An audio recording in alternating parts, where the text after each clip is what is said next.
ಅಪರಾಧ ತಡೆ ಮಾಸಾಚರಣೆ ಅಂಗವಾಗಿ ಗುಡಿಬಂಡೆಯ ಪ್ರಮುಖ ಬೀದಿಗಳಲ್ಲಿ ಘೋಷಣೆಗಳನ್ನು ಕೂಗುತ್ತಾ ಜಾಥಾ ನಡೆಸಿ ಸಾರ್ವಜನಿಕರಿಗೆ ಅಪರಾಧ ತಡೆಯ ಕುರಿತು ಅರಿವು ಮೂಡಿಸಲಾಯಿತು.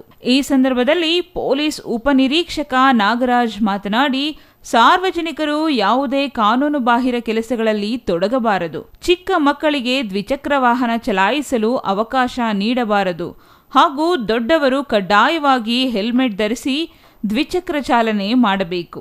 4 ಚಕ್ರ ವಾಹನಗಳನ್ನು ಓಡಿಸಲು ಡಿಎಲ್ ಇನ್ಶೂರೆನ್ಸ್ ಹೊಂದಿರುವುದು ಕಡ್ಡಾಯ ಎಂದು ಮನವಿ ಮಾಡಿದರು. ಕ್ಷೇತ್ರ ಜಿಲ್ಲಾಧಿಕಾರಿ ಮುನೇಗೌಡ ಮಾತನಾಡಿ, ಕಾಲಕ್ಕೆ ತಕ್ಕಂತೆ ಅಪರಾಧಗಳ ಶೈಲಿಯು ಬದಲಾಗುತ್ತಿದೆ.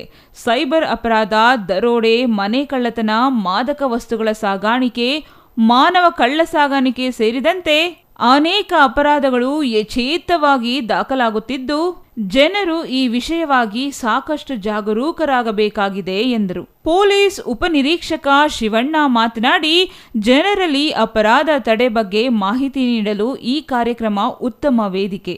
ಸಾರ್ವಜನಿಕರ ಸಹಕಾರವಿಲ್ಲದೆ ಪೊಲೀಸ್ ಇಲಾಖೆ ಕೆಲಸ ಮಾಡುವುದು ಸಾಧ್ಯವಿಲ್ಲ. ಆದ್ದರಿಂದ ಜನತೆ ಪೊಲೀಸರ ಜೊತೆಗೆ ಕೈಜೋಡಿಸಿ ಅಪರಾಧ ತಡೆಯುವಲ್ಲಿ ಸಹಕರಿಸಬೇಕು ಎಂದು ತಿಳಿಸಿದರು. ಈ ಮಕ್ಕಳ ಹೈಸ್ಕೂಲು ಮತ್ತು ಮಿಡ್ಲ್ ಸ್ಕೂಲ್ ಮಕ್ಕಳ ವತಿಯಿಂದ ಅಪರಾಧ ತಡೆ ಮಾಸ ಗುಡಿಬಂಡೆ ಪೊಲೀಸು ಮತ್ತು ಚಿಕ್ಕಬಳ್ಳಾಪುರ ಜಿಲ್ಲಾ ಪೊಲೀಸ್ ವತಿಯಿಂದ ಗುಡಿಬಂಡೆ ಪೊಲೀಸ್ ಠಾಣೆಯ ಅಪರಾಧ ತಡೆ ಮಾಸ ಮತ್ತು ಮಾದಕ ವಸ್ತುಗಳ ವಿರುದ್ಧ ಜಾಗೃತಿ ಅಭಿಯಾನ ಹಮ್ಮಿಕೊಂಡಿದ್ದು, ಈ ದಿನ ನಾವು ಹಮ್ಮಿಕೊಂಡಿದ್ದು ಈ ಜಾಥಾ ನಡೆಸುತ್ತಿದ್ದೇವೆ.